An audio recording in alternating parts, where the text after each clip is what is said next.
Oras na ulit para sa pinakatigasing portion dito po sa Himpapawid. I saw the signs.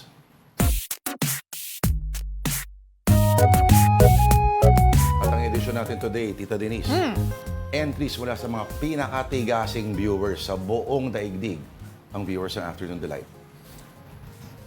Like this submission from Jessie Alcantara na araw-araw nanonood sa atin. Shout out daw sa mga drivers sa pauwi na matapos ang mahabang biyahe. Abay, babarik na. Anong tamang punto dyan? Babarik na. Babarik na eh. Oh. Okay, baka mag-akala babalik na ha?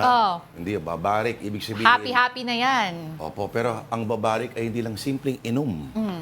This is drinking na may kasamang serious discussion.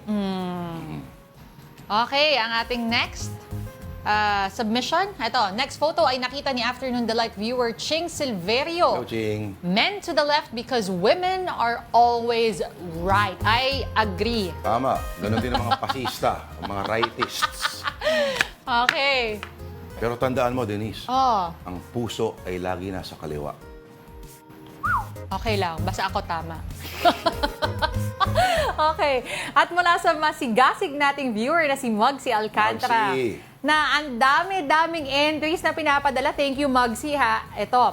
After 30 years, nakabukod na rin ako kay Mama and Papa. O, bakit? Solo siya. O, solo Sa living. kanyang O, kulungan. Zelda. O, hashtag solo sa Zelda. Pero imposible yan magsiko sa Pilipinas yan. Ganyang kaluwag yung kulungan mo, hindi kami naniniwala. Pero yung cellphone, baka oo.